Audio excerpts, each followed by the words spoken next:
Pourquoi la musique peut être totalement contre-productive lorsque vous faites du yoga nidra? Je vous explique ça, rapidement. C'est un conseil que j'ai envie de vous donner parce que, il y a des gens qui, m'ont laissé des messages où j'entends souvent, en fait, des gens me dire qu'ils font du yoga nidra, sur YouTube et il y a tout le temps plein de musique, des trucs avec, des musiques, d'ondes, je sais pas trop quoi et tout ça. Alors, je suis pas du tout contre, en fait, au contraire, je pense que les 2 sont possibles, faire sans et faire avec.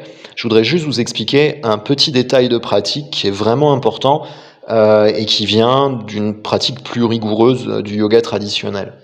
Tout d'abord, la musique en fait peut, vous masquer, une certaine forme d'agitation qui est en vous et que justement vous aimeriez, dénicher avec le yoga nidra et toutes les techniques de méditation.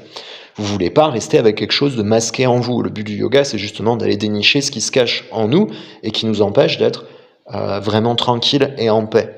Alors la musique agite le sens auditif. Évidemment, même si vous mettez pas de musique, il peut y avoir du bruit autour de vous, mais si vous êtes dans une pièce plutôt calme, comme on le souhaite dans le yoga, normalement, il y a beaucoup moins de stimulation auditive. Pourquoi c'est important et pourquoi c'est décrit dans le yoga? C'est-à-dire ça vient pas de mon esprit comme ça. C'est qu'il y a une phase qui s'appelle, après la respiration, ça s'appelle le retrait des sens. En sanskrit, c'est pratyahara. Et pratyahara, c'est l'extraction donc des sens. On se retire des sens. En fait, on retourne à l'intérieur et on se coupe d'une certaine manière de toutes les stimulations extérieures. Alors évidemment, on ne devient pas comme un bloc et on n'entend plus rien, il se passe plus rien, on sent plus rien. C'est pas du tout ça. C'est juste qu'on est beaucoup moins sujet à ça. Le problème, c'est qu'au départ, on n'est pas capable de le faire. Il ne faut pas rêver. Notre corps, nos sens, nos perceptions s'entraînent hein, comme le reste.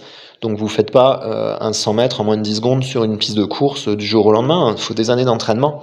Donc vos perceptions, c'est la même chose, sauf que comme on ne sait pas qu'on peut entraîner les perceptions, on ne sait pas, et donc on ne fait pas gaffe. Alors, quand on va se mettre à écouter de la musique, ben, ça va nous calmer un peu, et ça c'est bien. Le truc, c'est que si on veut aller plus loin, et si on veut passer ce stade de pratyahara pour aller à l'état de concentration puis de méditation, il faut s'entraîner à pouvoir le faire par soi-même, c'est-à-dire sans béquille. La musique devient une béquille si vous ne faites pas attention. En fait, ça devient un problème à partir du moment où vous ne pouvez plus faire sans. C'est-à-dire que tous vos yoga nidra, toutes vos relaxations, toutes vos hypnoses ne se font qu'en musique, tous vos cours de yoga ne se font qu'en musique, toutes vos pratiques ne se font qu'en musique parce que votre esprit, une partie de votre esprit a besoin d'être occupée par autre chose. Le problème, c'est que c'est une partie de vous que vous découvrez pas, c'est une partie de vous aussi qui n'ouvre pas certains espaces en vous. Je vais laisser un petit texte là-dessus, qui est beaucoup plus clair. Mais sachez que mettre de la musique peut vous empêcher donc d'aller plus loin dans la découverte des profondeurs de votre conscience.